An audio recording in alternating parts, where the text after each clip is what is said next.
这就是我们圣婴啊，反圣婴的时候是暖海水比较偏西边，圣婴就暖海水比较偏东边。那台湾比较喜欢暖海水，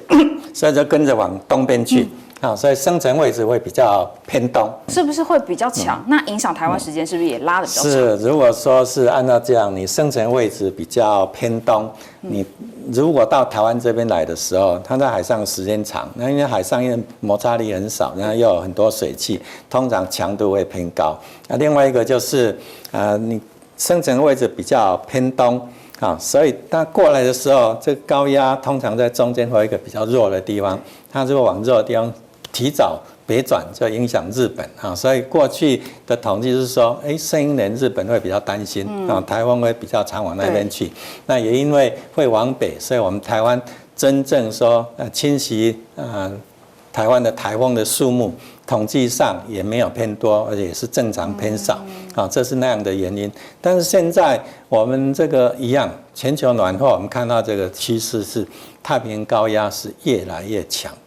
所以中间如果说我们中间这个比较弱的地方，事实上因为高压真的太强了，它北转的几率降低了，那就往西的几率就高了。那夏季这个太平洋高压，你如果是沿着高压南边一直过来，那就在台湾附近，对所以影响的台湾的几率也是会偏高但是这个就是一种在动态中的情况，我们只能从理论上去推销，但是事实上，我们如果从各个模式的预测、动力的模式，或者说统计的模式，在今年的影响还是跟往年圣婴年的时候差不多了。巴威台风的位置大约是在鹅銮鼻的东方，大约630公里的海面上哦。那正持续以每小时大约20公里左右，20多公里的速度朝西北方的方向朝台湾靠近。那预计在明天的下午，它就会来到台北的东北东方，大约200公里左右的海面上。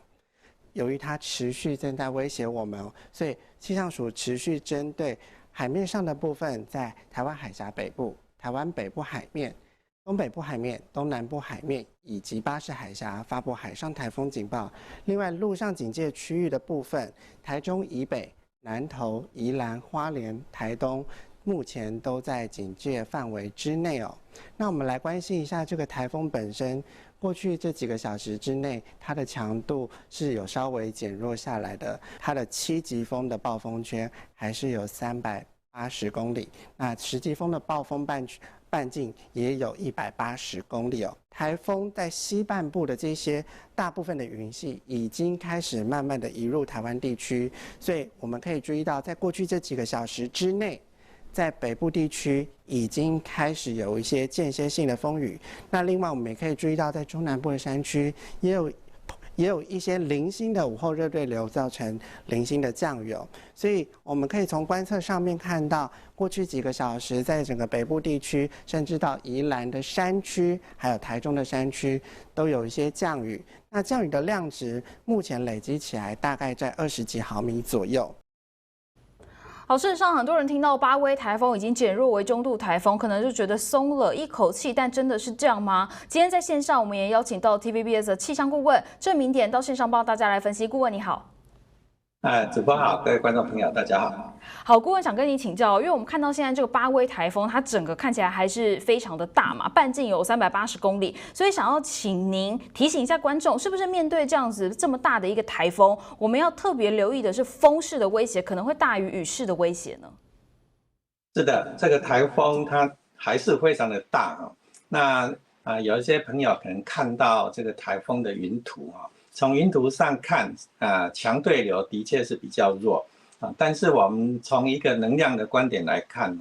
这个台风里面的这个强对流实际上是提供它能量如果有强对流，当然它能够维持比较强的这种结构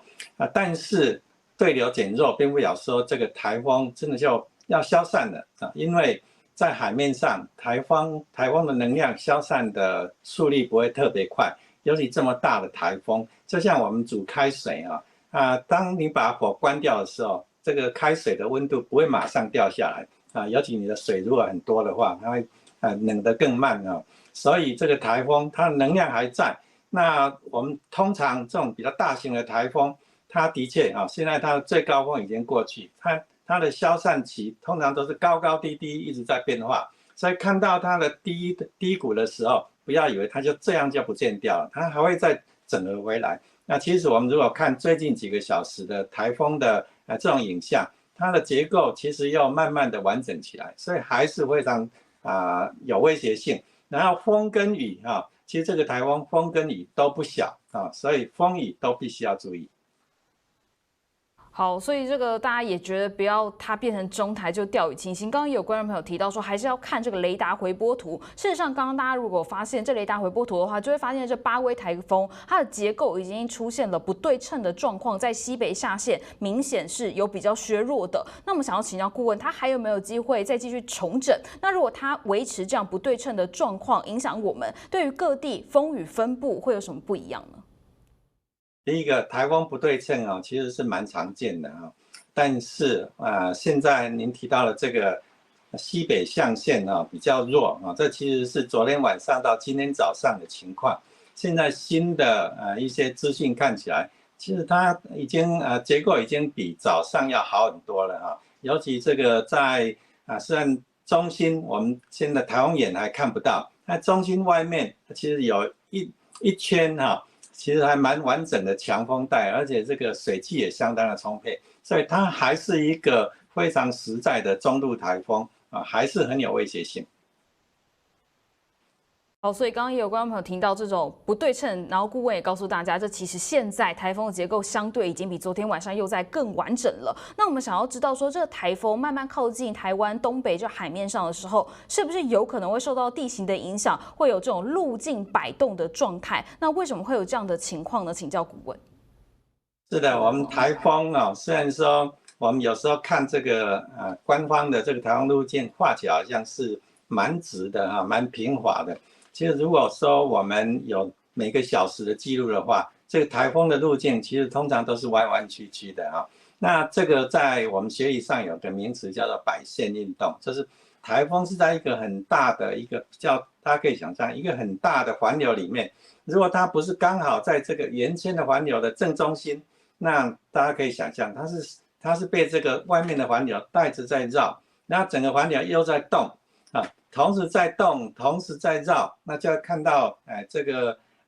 台风好像一下往北比较多，一下又往西比较多，好像这样摆来摆去其实这个就是台风没有在这个外围的正中心的一个很正常的一个现象。几乎所有台风都有这种现象，只是有的比较明显，有的比较不明显，但这个不会影响到台风对于我们譬如说台湾整个这个影响的这种风雨其实这种影响相当小，因为它这个摆动算相对来讲比较快所以有时候北有时候南，但是在这摆荡之中，我们这雨带会影响还是会影响所以这个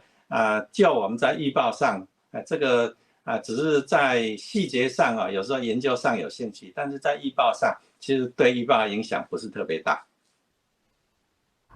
好，了解，非常谢谢顾问这么详细清楚的解说，谢谢顾问。想看最完整的新闻内容，记得下载 TVBS 新闻网 APP。